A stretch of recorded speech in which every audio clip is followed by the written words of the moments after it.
Câmara dos Deputados. Em primeiro lugar, eu queria aqui fazer um agradecimento aos 137.909 votos que nós tivemos na última eleição no estado de São Paulo. Esses votos nos possibilitam continuar um mandato que buscamos ser um mandato sempre presente, um mandato na defesa da democracia, do desenvolvimento social e econômico, na distribuição de renda. Um mandato que visa defender os direitos sociais e a soberania nacional, em busca de um país mais justo, soberano e democrático. Essa campanha foi uma campanha onde nós tivemos um novo padrão, um padrão de uma campanha curta, uma campanha com poucos recursos e uma campanha onde houve uma tremenda influência das mídias sociais através da internet.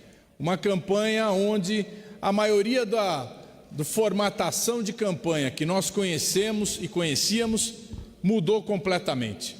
E isso ensejou também um novo tipo de disputa.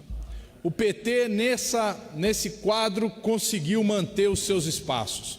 Nós tivemos aqui, na Câmara dos Deputados, a eleição da maior bancada partidária, com 56 deputados.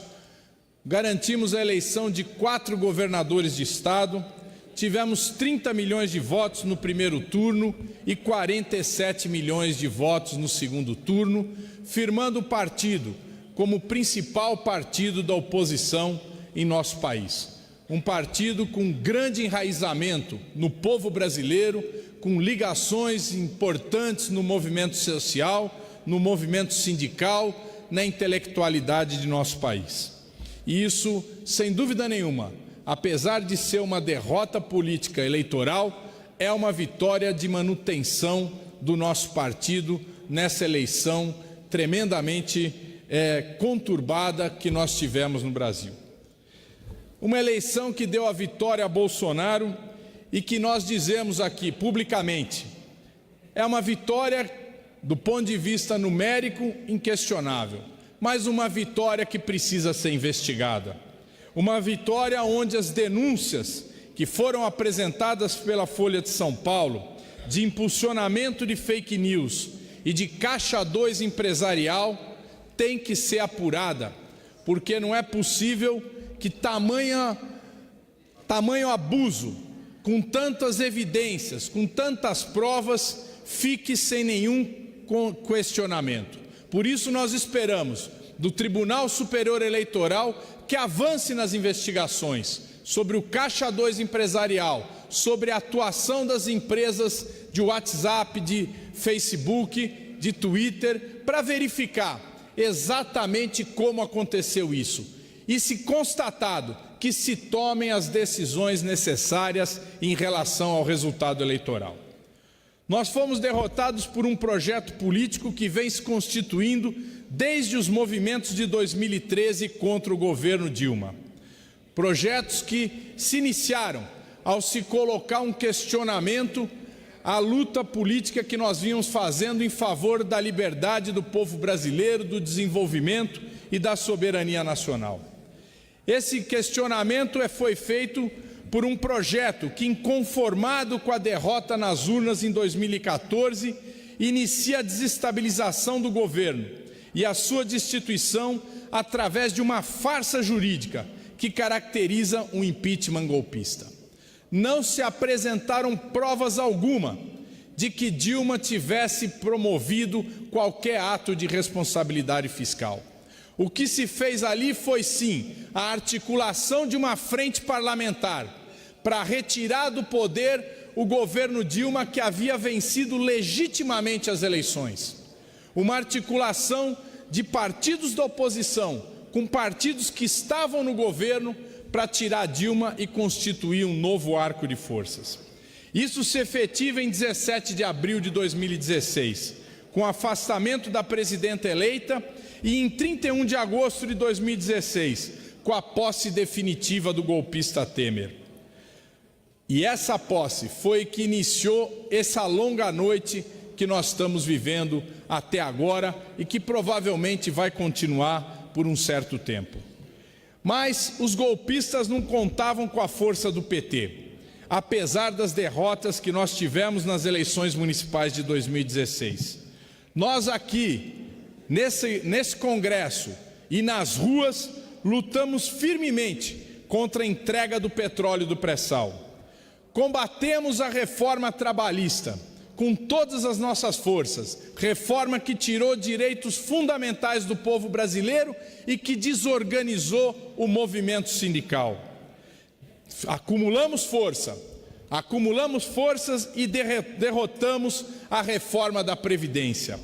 O governo não conseguiu levar à frente a reforma da Previdência criminosa, que impediria que a maioria dos brasileiros pudessem se aposentar e que aqueles que se aposentassem se aposentariam com uma aposentadoria bem mais reduzida do que as que vem sendo praticada.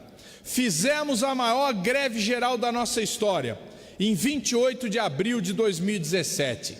Uma greve geral que parou o Brasil em todos os setores econômicos e permitiu que nós fizéssemos uma grande mobilização em defesa dos direitos sociais. Em 2017, Lula iniciou as caravanas e mobilizou o Brasil. Foi ao Nordeste, foi a Minas Gerais, foi ao estado do Rio, foi ao Rio Grande do Sul, Paraná e Santa Catarina, percorrendo todos esses estados e mobilizando o povo brasileiro, mostrando que nós podíamos ter de volta um governo democrático popular, um governo que ouvisse o povo, um governo que desse atenção às demandas do povo, um governo que combatesse a miséria e a desigualdade. Lula levantou o povo brasileiro e justamente por conta disso, por conta de que nós mobilizamos, reorganizamos a base social do projeto democrático e popular, é que condenaram Lula em segunda instância. Ali não foi Operação Lava Jato, ali foi condenação a jato, porque foi um processo que nunca andou tão rápido em toda a história da justiça brasileira. Condenaram Lula para impedir a sua candidatura, para torná-lo ficha suja. Depois, vendo que Lula continuaria mobilizando o país, continuaria mobilizando os trabalhadores e o povo brasileiro, resolveram prender Lula, com aval do Supremo Tribunal Federal e apoio dos militares.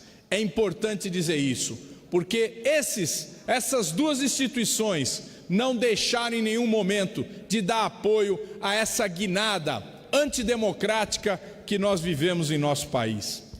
E depois, não contentes em prender Lula, cassaram a sua candidatura, inclusive contra decisões da Comissão de Direitos Humanos das Nações Unidas, que diziam que Lula deveria sim ser candidato para exatamente garantir a democracia em nosso país. Bolsonaro soube reunir e potencializar o sentimento antipolítica desenvolvido pela mídia monopolizada e transformar o PT no seu alvo prioritário.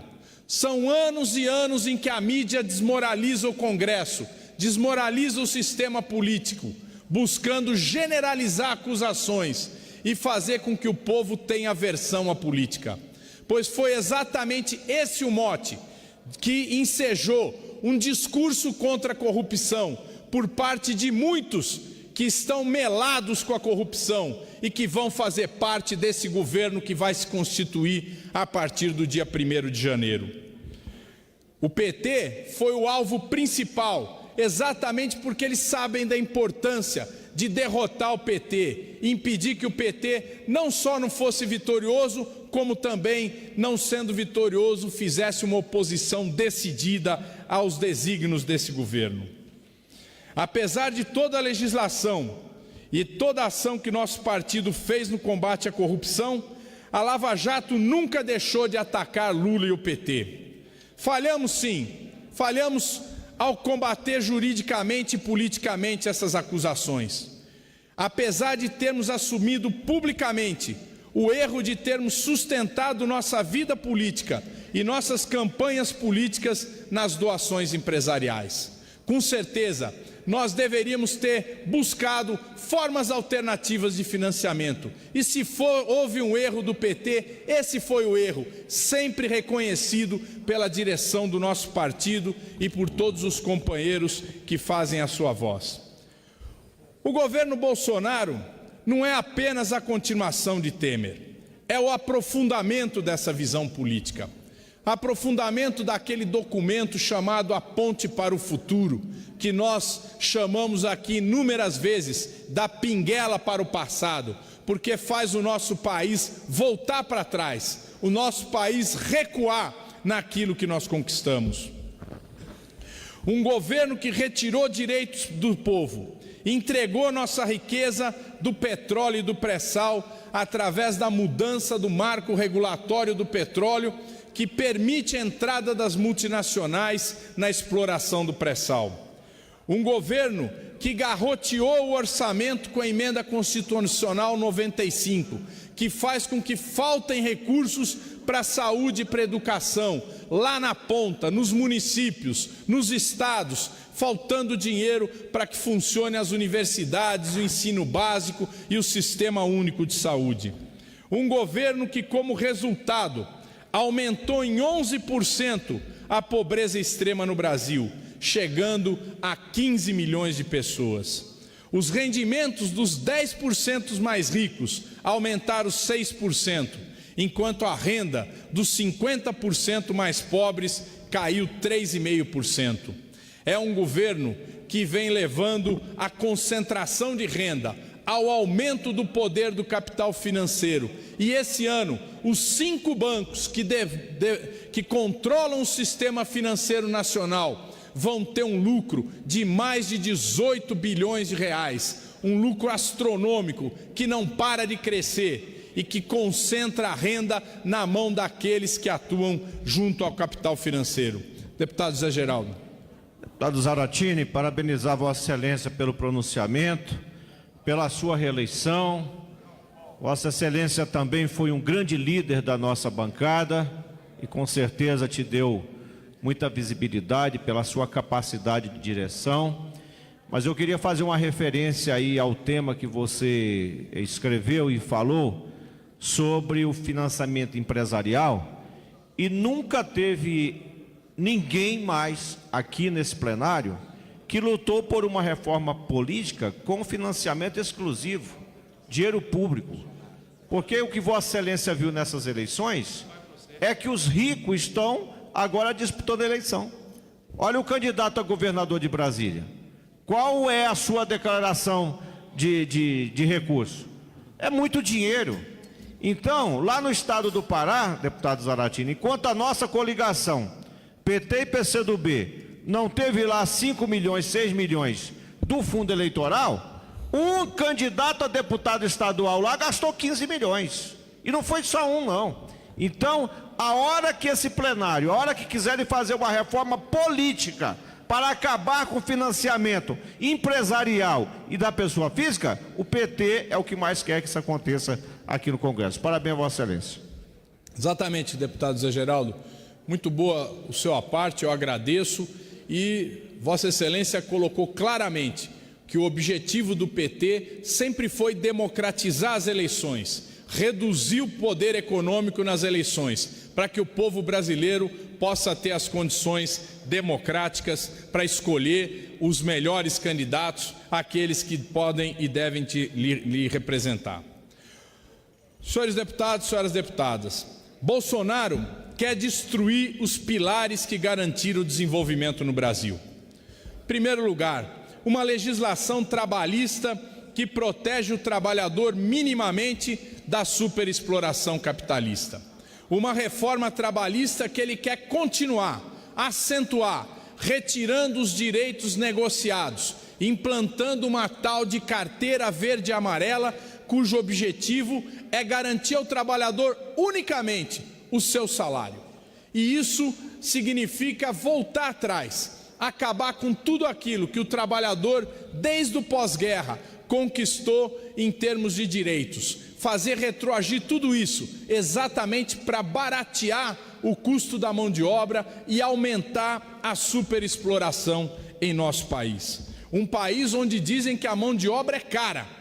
E eu vi essa semana o presidente da Saab Scania do Brasil dizendo claramente que o Brasil é um país de alta produtividade e que essa empresa, que é uma empresa sueca, não vai deixar de investir no Brasil, porque tem todas as condições de competitividade.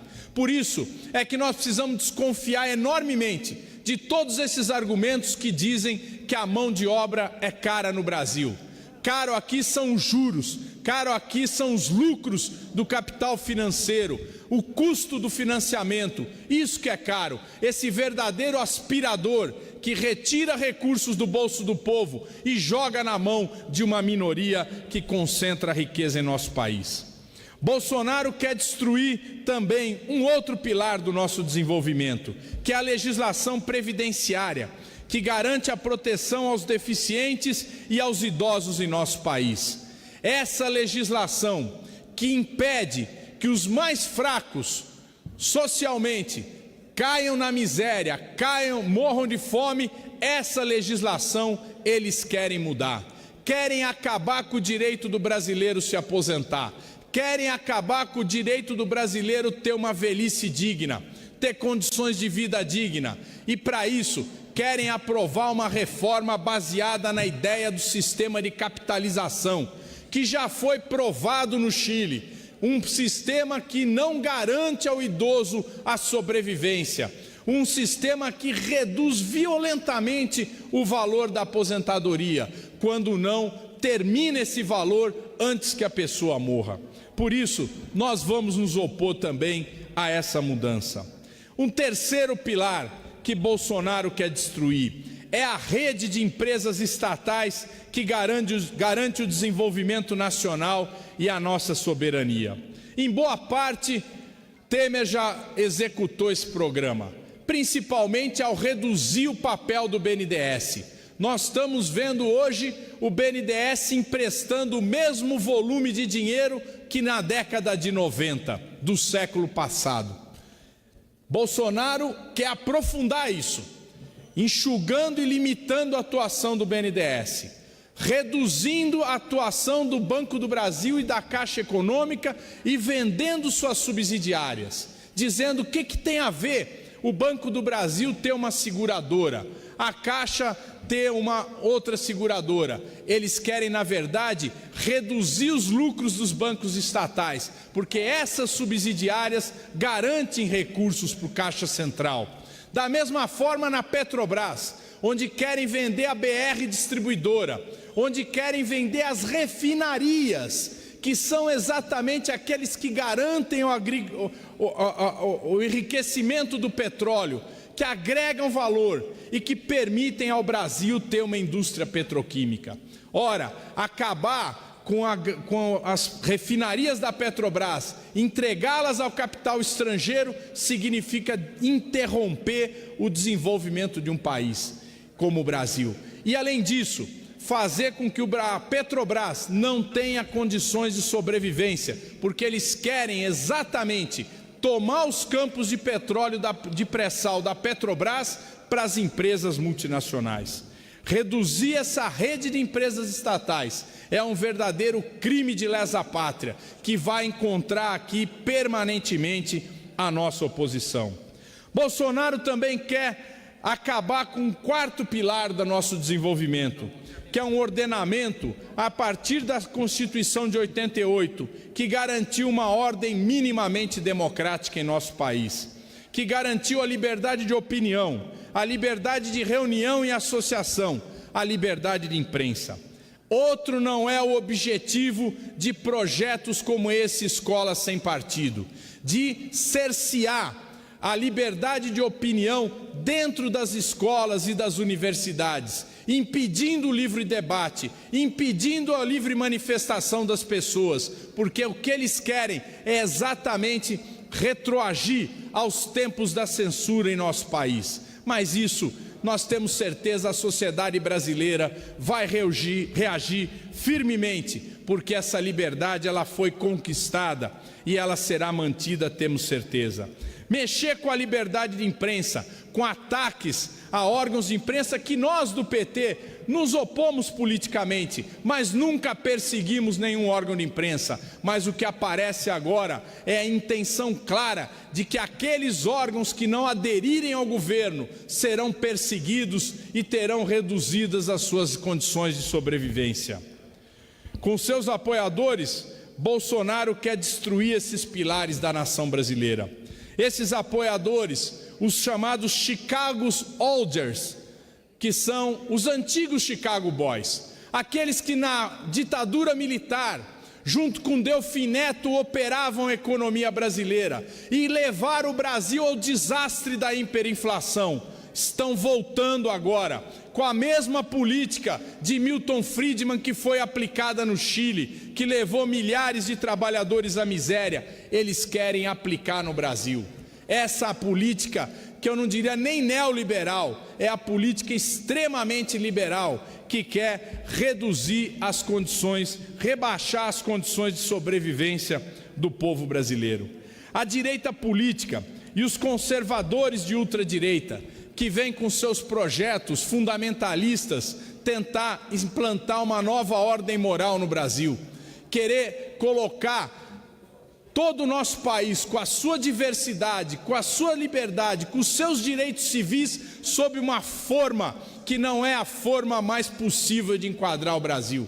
O Brasil já avançou muito nos seus direitos, nas suas liberdades. O povo brasileiro já conquistou muita coisa que temos certeza não vai voltar atrás. Junto nesse governo, nós temos aqueles que são subservientes aos Estados Unidos, como esse novo chanceler indicado por Bolsonaro, que elogia Trump, que defende um governo que exatamente atua contra países como o Brasil, que tem apontado o crescimento, que tem se colocado no nível das grandes nações em termos de importância econômica e política. Esse novo governo, ele quer rebaixar e retirar do Brasil esse avanço e essa importância conquistada. Nesse governo também participam a cúpula da Operação Lava Jato, que quer prosseguir na sua intenção de fazer perseguição política a Lula, perseguição política ao PT, porque eles sabem muito bem que a maior oposição que pode lhe surgir é a sobrevivência do PT, é a sua influência no povo brasileiro, é a sua mobilização no povo brasileiro, e por isso eles fazem sucessivas condenações a Lula, para tentar colocar Lula na cadeia pelo resto da vida.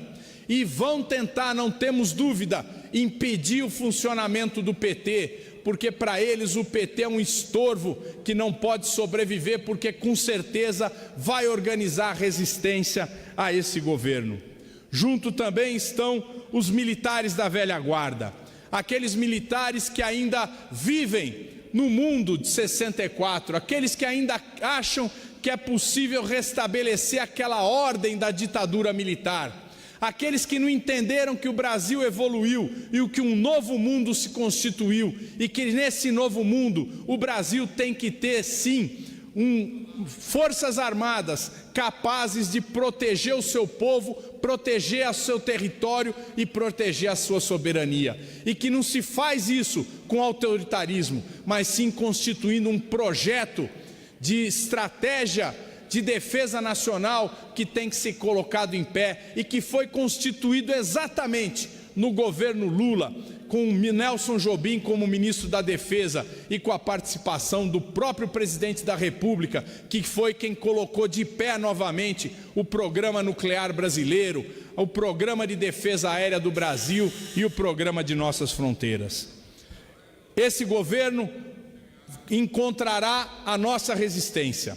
Nós vamos defender o povo, os trabalhadores da cidade e do campo. Vamos defender aqueles que estão demolindo o sistema do Mais Médicos, que garantiu atendimento em todos os municípios nacionais. Vamos defender a democracia, lutar pela liberdade de Lula, lutar contra a perseguição ao PT, lutar pelas liberdades, e vamos combater aqui esse projeto chamado Escola Sem Partido, que nada mais é do escola com mordaça. Vamos defender o nosso Brasil, vamos defender a nossa pátria. Esse é o nosso objetivo, esse vai ser o nosso mandato nos próximos 4 anos. Não vamos nos calar perante nenhum autoritarismo. Vamos continuar batalhando em defesa do Brasil e do povo brasileiro. Muito obrigado, senhor presidente. Obrigado.